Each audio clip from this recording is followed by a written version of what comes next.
Special intensive revision SIR।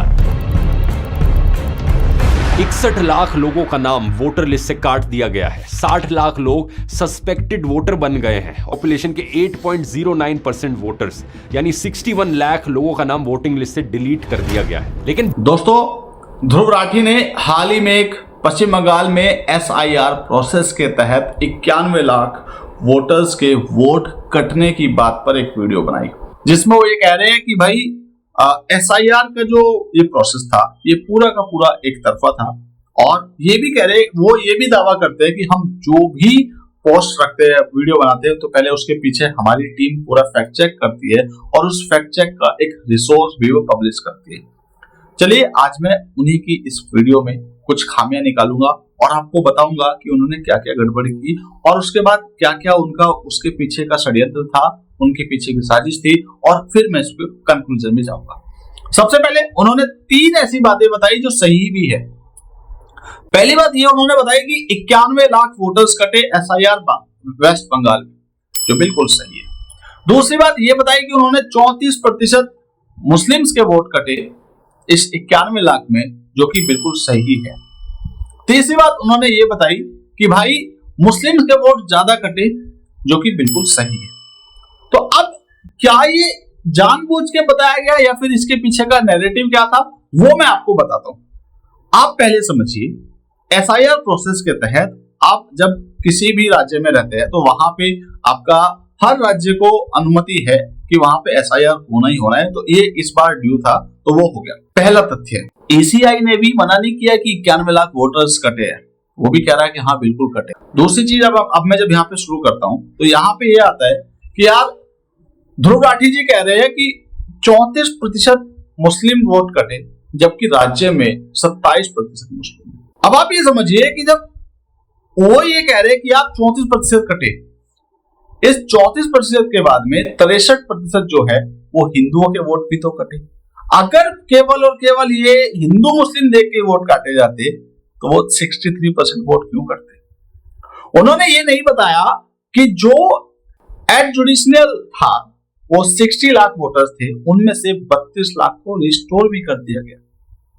आपको पता ही होगा, जब कोई SIR के तहत आपके पास आया होगा तो वहां पे आपसे पहले पूछा जाता है और फिर आपको वेरीफाई किया जाता है, और हर एक एक्शन से पहले आपको, और वो जो ऑफिसर होता है वो पूरा का पूरा वेरिफिकेशन या वेरीफाई करता है।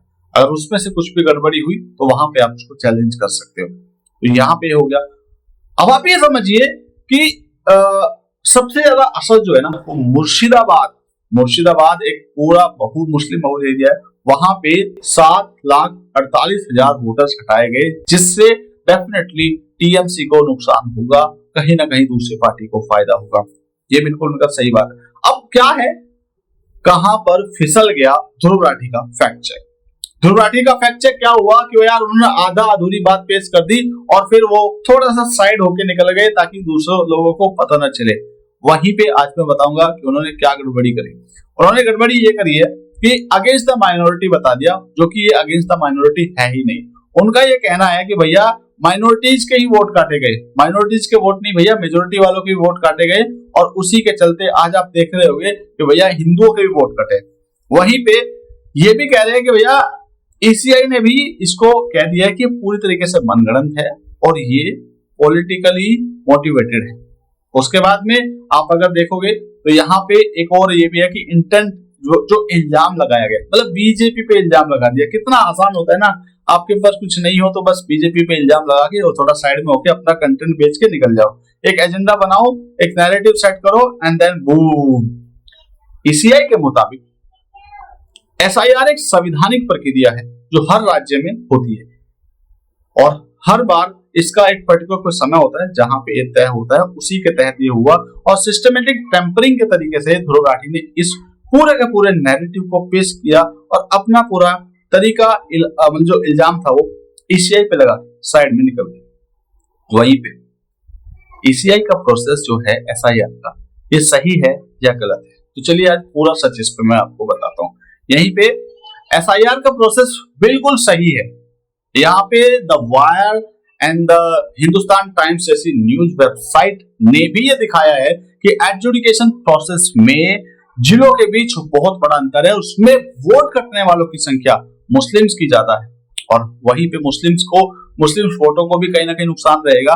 और उसके ऊपर ये जो सियासत बना दी, ध्रुव राठी जो एजेंडा सेट कर दिया, कहीं ना कहीं ये बहुत गलत है। तो यहाँ पे जनता के नाम जो मैं आपको ये जो बता रहा हूँ इस पूरी वीडियो के माध्यम से, यही है कि जो लोग ये कहते हैं कि भाई ECI को आप टारगेट करो, मोदी जी को टारगेट करो, सेंट्रल गवर्नमेंट को टारगेट करो, लेकिन जो प्रोसेस है यार वो प्रोसेस तो होके ही रहेगा।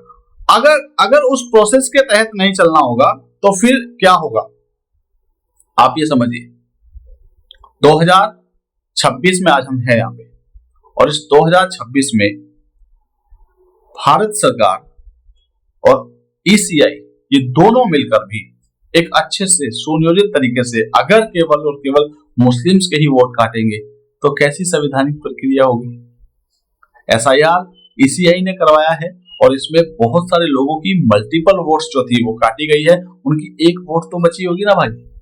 अगर वो नहीं बची है तो वो उसके खिलाफ अगेंस्ट जाए, सुप्रीम कोर्ट में जाए, हाई कोर्ट में जाए, ECI को टारगेट करे और डेफिनेटली उस पर कोई ना कोई उनको अच्छा सा सबूत मिलेगा तो वो जरूर वहां पे आएगा। और मुझे लगता है कि ECI बिल्कुल सही तरीके से काम कर रहे हैं।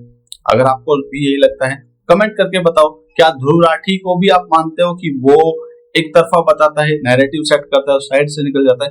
कमेंट करके बताओ। ये वीडियो अच्छी लगी हो तो चैनल को सब्सक्राइब करना ना भूलिएगा। फिर मिलेंगे, तब तक के लिए जय श्री राम।